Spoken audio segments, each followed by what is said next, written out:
जय माता दी दोस्तों, आप सभी को शारदीय नवरात्रि की हार्दिक शुभकामनाएं। आप सभी पर मां भवानी अपनी कृपा सदैव बनाए रखें।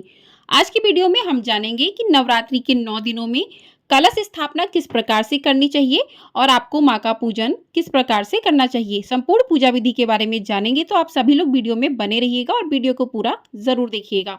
आपको हमारे चैनल पर इन 9 दिनों में माता के अलग अलग रूपों की पूजा विधि, उनके प्रिय पुष्प रंग की जानकारी दी जाएगी, कथाएं आरती सहित सुनाई जाएंगी। तो चैनल को सब्सक्राइब जरूर कर लीजिएगा। तो इस दिन नवरात्रि के दिन आप सुबह जल्दी उठकर स्नान आदि कर लें, स्वच्छ वस्त्र धारण कर लें।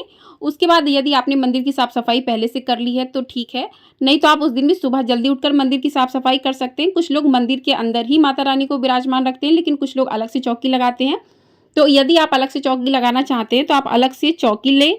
चौकी पर आप लाल रंग का वस्त्र बिछा लें, उस पर माता रानी की मूर्ति को स्थापित करें। आपके पास जो भी मूर्ति फोटो है जिसमें माँ के 9 रूप बने हो, या माँ दुर्गा की सिर्फ फोटो हो, या पीतल की मूर्ति हो, तो उसको आप पाटे पर आपको ऐसे ही विराजमान नहीं करना है। उसके लिए आपको थोड़े से अक्षत डाल लें या फिर थोड़े से पुष्प दे लें। उसका आसन देकर आपने कपड़ा बिछाया है ठीक है, लेकिन माँ को आप पुष्प का या अक्षत का आसन दें, उस पर माँ को विराजमान करें।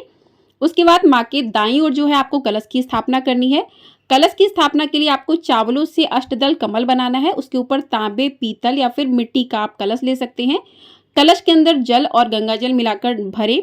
कलश के कंठ पर आप मौली बांध दें और उसमें जो है लौंग, इलायची, सुपारी, सिक्का, हल्दी की गांठ, पुष्प, अक्षत, ये सारी चीजें उसके अंदर, कौड़ी, कमलगट्टे, जो भी हैं आपके पास चीजें, वो कलश में डाल दीजिए। क्योंकि नवरात्रि के इन 9 दिनों में कलश का पूजन 9 दिन किया जाता है और कलश की स्थापना ही विशेष मानी जाती है। तो कलश में इन सारी चीज़ों को आप डाल दीजिए। उसके बाद आप एक पूर्ण पात्र उस पर रखें, उसमें चावल भर सकते हैं आप।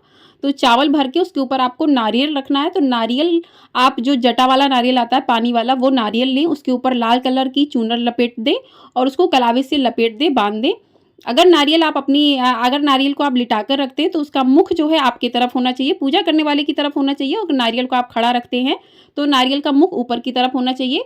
और कलश में जो है आप पंचपल्लव, यानी कि आप अशोक, आम या पान के पत्ते लगा सकते हैं। तो पत्ते लगाकर उस पर आप पूर्ण पात्र रखकर कलश की उसके ऊपर नारियल रखें।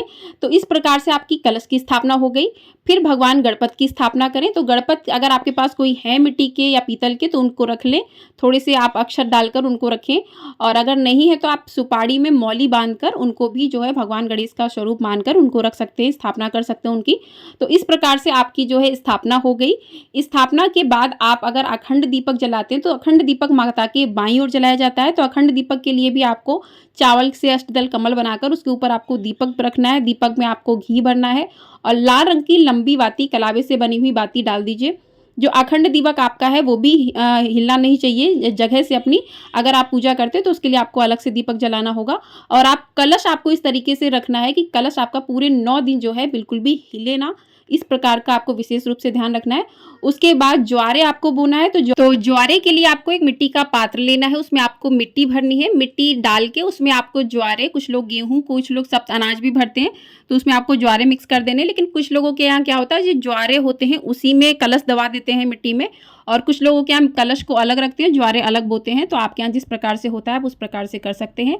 तो इस प्रकार से जो है आपके पहले दिन की जो है, पहले दिन आपको इतना सब कुछ करना है। एक बार आपने कलश की स्थापना कर ली, फिर आपको वैसे ही पूजा, नॉर्मल पूजा करनी है। फिर इतना ज़्यादा रोज आपको ये स्थापना वगैरह नहीं करनी होगी। स्थापना आपने एक बार माता की कर दी। अब उसके बाद करते हैं माँ की पूजा शुरू। तो पूजा के लिए आपको सबसे पहले जो है माँ का आचमन करवाना है।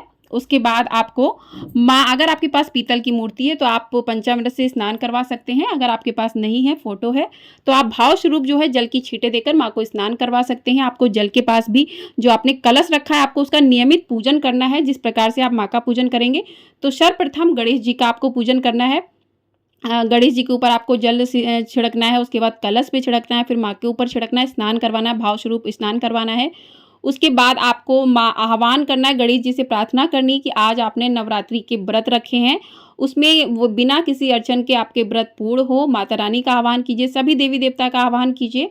तो इस प्रकार से व्रत का संकल्प लीजिए। आपको इसी दिन संकल्प ही लेना है कि आपने किस प्रकार से आप व्रत रखना चाह रहे हैं। कुछ लोग फलाहार रखते हैं, कुछ लोग लौंग कुटुक के रखते हैं, कुछ लोग मीठा रखते हैं। तो आप जिस प्रकार से रखना चाहते हैं उस प्रकार से व्रत का संकल्प लें।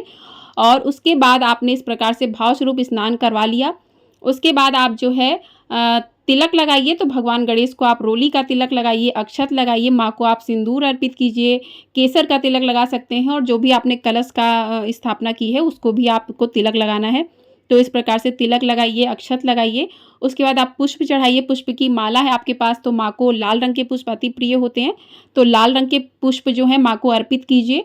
अर्पित करने के बाद भगवान गणेश को आप अर्पित कीजिए, भगवान गणेश को आप दूर्वा अर्पित कीजिए क्योंकि भगवान गणेश को दूर्वा बहुत प्रिय होती है, तो भगवान गणेश को दूर्वा अर्पित कीजिए, जनेऊ अर्पित कीजिए भगवान गणेश को।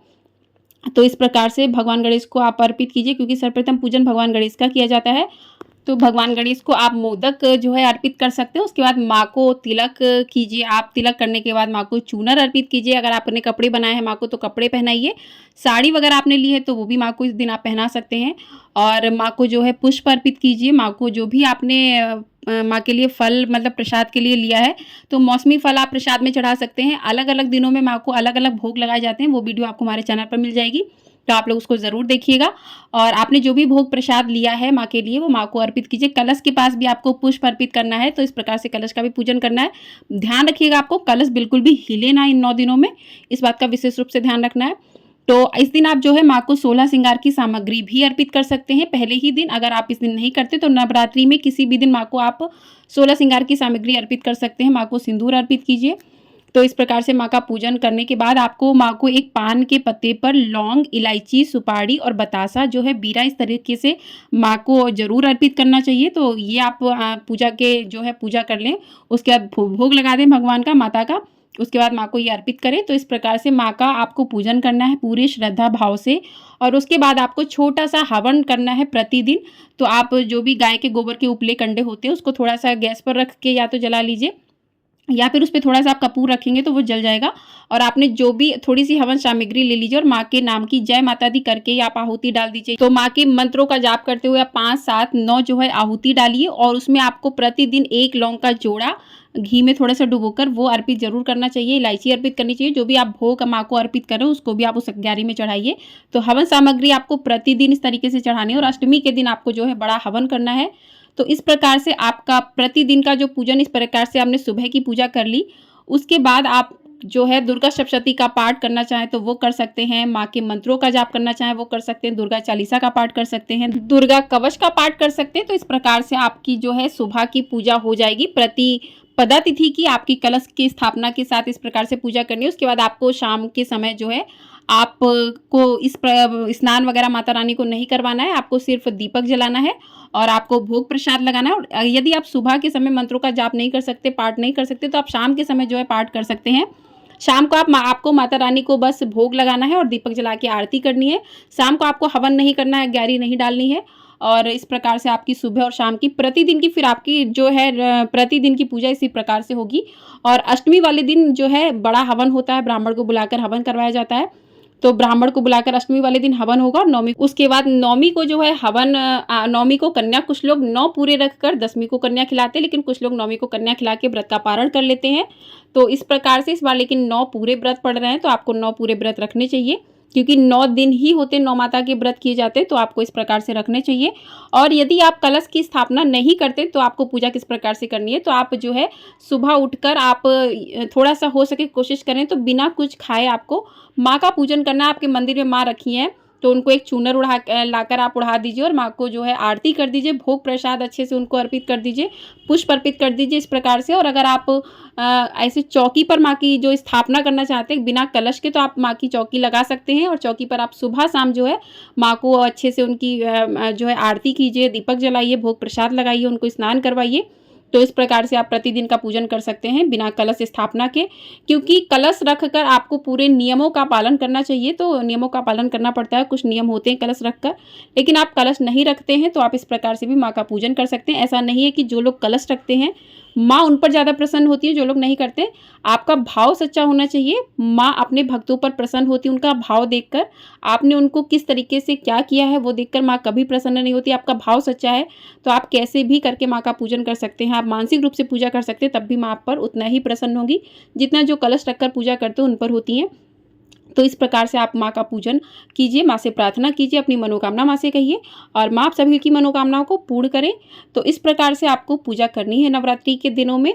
आशा करती हूँ आपको ये जानकारी पसंद आई होगी। वीडियो पसंद आई हो, वीडियो को लाइक शेयर, चैनल को सब्सक्राइब जरूर कर दीजिएगा। और आपको हमारे चैनल पर प्रतिदिन दुर्गा सप्तशती का पाठ, साथ ही आपको माँ के 9 दिनों की 9 कथाएं सुनाई जाएंगी, तो उसको आप लोग अवश्य सुनिएगा। चैनल को अपना ढेर सारा प्यार जरूर दीजिएगा। जय माता दी।